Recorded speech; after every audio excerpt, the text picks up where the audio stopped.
जिला प्रशासन से अनुमति न मिलने के बावजूद राहुल गांधी गुरुवार को दरभंगा के अंबेडकर छात्रावास पहुंचे।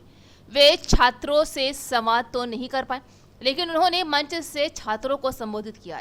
जी हां, एनएसयूआई के शिक्षा न्याय संवाद कार्यक्रम में शामिल होने पहुंचे राहुल गांधी का संबोधन महज 12 मिनट में खत्म हो गया। इस दौरान उन्होंने अंबेडकर की तस्वीर भी लगाई। जहां राहुल कार्यक्रम स्थल पर 15 मिनट रुके।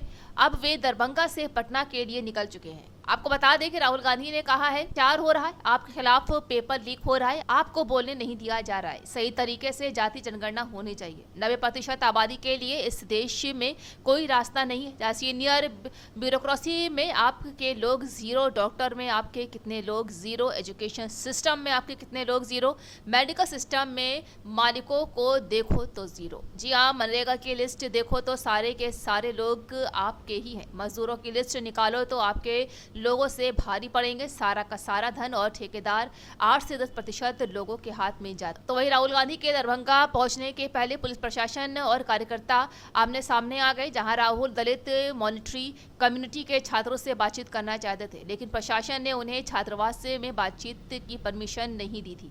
उन्हें दरभंगा के टाउन हॉल में बातचीत की परमिशन दी गई थी, लेकिन राहुल गांधी टाउन हॉल न जाते हुए पैदल छात्रावास ही पहुंचे, जहां 5 मिनट के संबोधन के बाद सभा खत्म हो गई।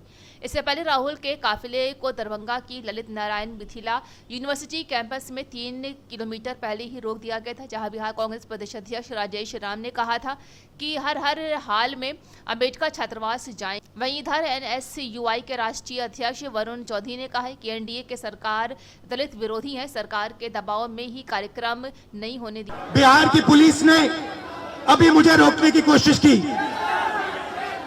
रोक नहीं पाई। पता है क्यों नहीं रोक पाई? नहीं, इसलिए नहीं रोक पाई क्योंकि आपकी शक्ति मेरे पीछे है। आपकी शक्ति मेरे पीछे है, इसीलिए कोई दुनिया की कोई शक्ति उसको रोक नहीं सकती है। हमने कहा, हमने नरेंद्र मोदी से कहा, पार्लियामेंट में कहा, तुम्हें जाति जनगणना करना पड़ेगा। हमने उससे कहा कि तुम्हें संविधान को यहां माथे पर लगाना पड़ेगा।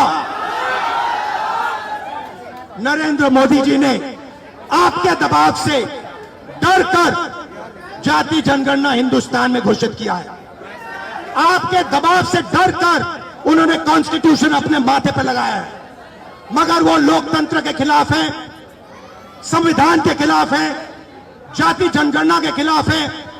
और जो 90% हिंदुस्तान की गरीब आबादी है, अति पिछड़ा, दलित, आदिवासी, माइनॉरिटीज, ये इन सब के खिलाफ है। ये अदानी अंबानी की सरकार है, ये आपकी सरकार नहीं है। आपने इतने प्यार से मेरी बात सुनी, इसके लिए आप सबको दिल से बहुत बहुत धन्यवाद।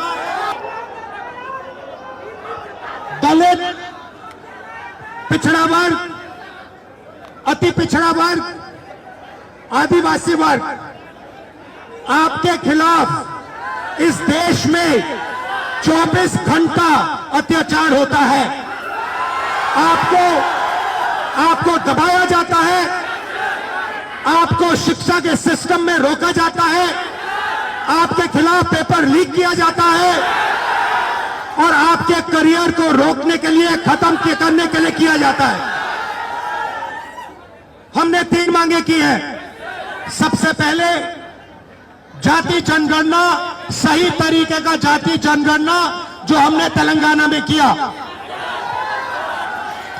दूसरी बात, कानून, हिंदुस्तान का कानून है कि प्राइवेट कॉलेजेस और यूनिवर्सिटीज में आरक्षण होना चाहिए और ना नरेंद्र मोदी, ना बिहार की सरकार उस कानून को लागू कर रही है। इसीलिए हम उन पर दबाव डालेंगे और जब तक, मैं बता रहा हूं, जैसे मैं यहां आया हूं ना, रोक नहीं पाए, वैसे ही नहीं रोक पाएंगे जब तक इन्होंने प्राइवेट इंस्टीट्यूशंस में रिजर्वेशन नहीं किया, तब तक हम आगे बढ़ते जाएंगे, लड़ते जाएंगे, क्योंकि आप आप 90% हो, आप अपनी स्ट्रेंथ समझो। आपको भटकाकर, डराकर, दबाकर, आपके ध्यान को इधर उधर करके आपको रोका जाता है।